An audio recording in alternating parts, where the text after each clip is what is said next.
See, blanching is a heat treatment where the temperature is used below 100 degrees centigrade. So it is a mild heat treatment. So we can say blanching is not a preservative technique. It cannot preserve food. So then why do we go for blanching?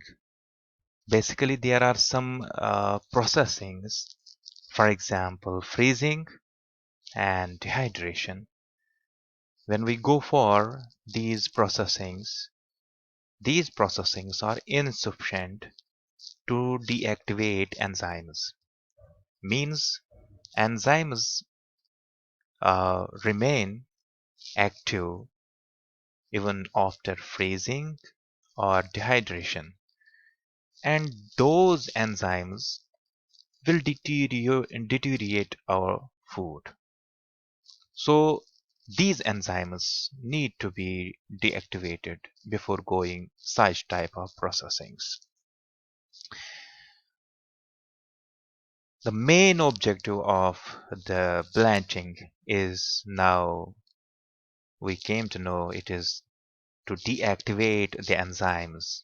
For example, lipooxygenase, polyphenol oxidase, polygalactouranase, chlorophyllase, and many more enzymes.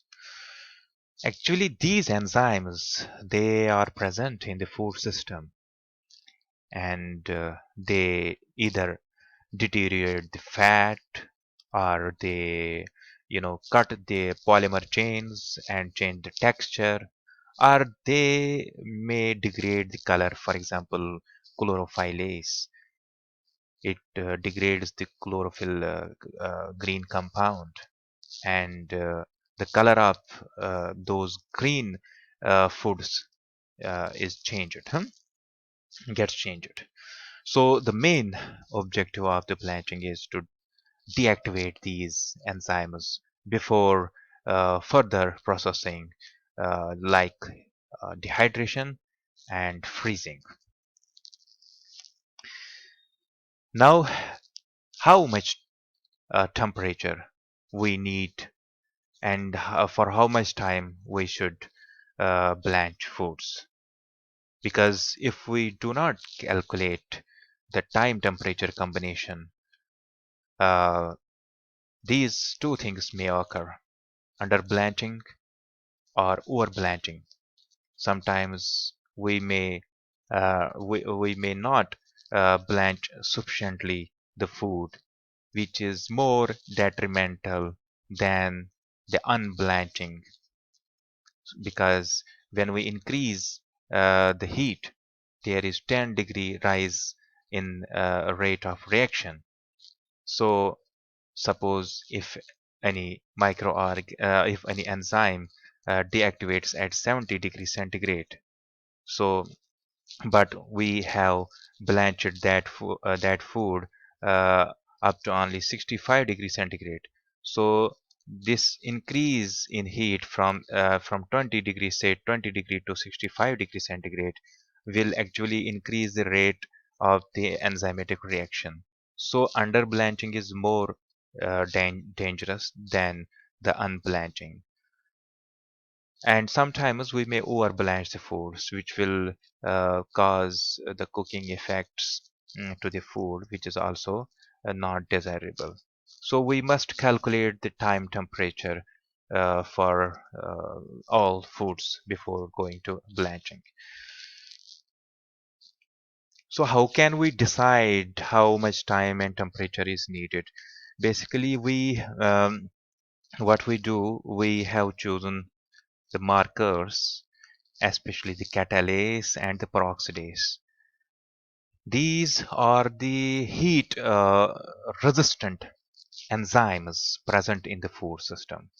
Basically, these two enzymes, they do not actually deteriorate our food, but uh, as they are the heat resistant enzymes present in the foods, so we have chosen them as the markers.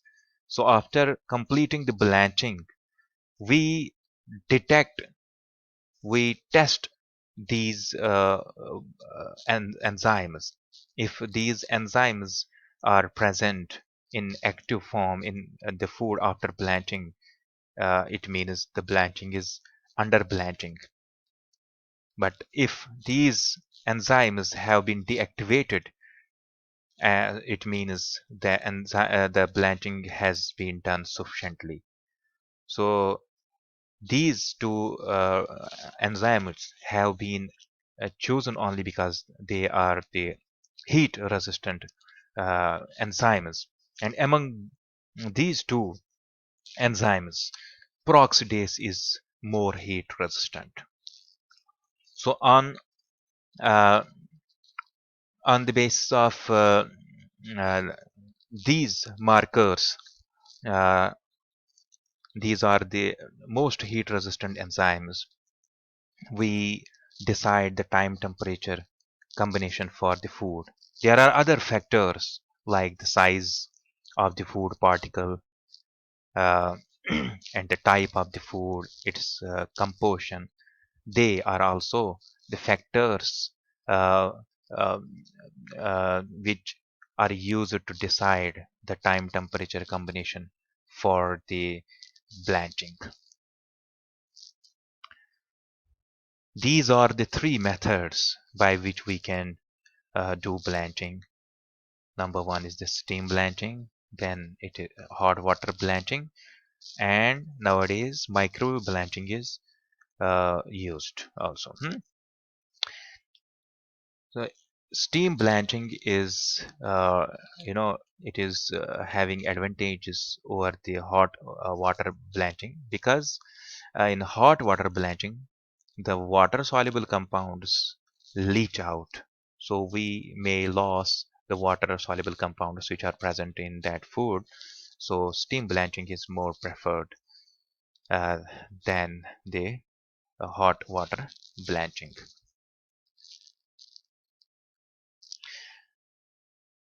After blanching, there are various effects which occur in foods. The first effect is the leaching.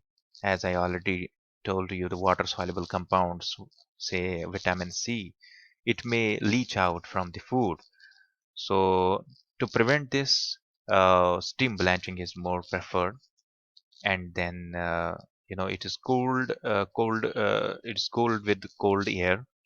But cold air is sometimes undesirable because it removes moisture from the food.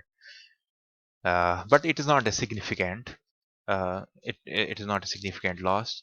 So steam blanching can prevent this.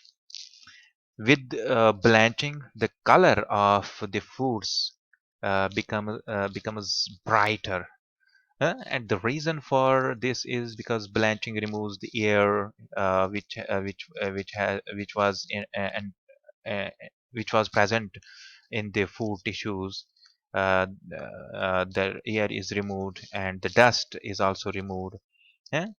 So these things brightens the color, and the color becomes stable after blanching, because the enzymes which degrades these coloring compounds are now in deactivate form, so the color will get preserved.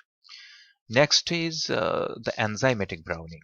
It is prevented by the blanching, because the enzyme is responsible for the enzymatic browning.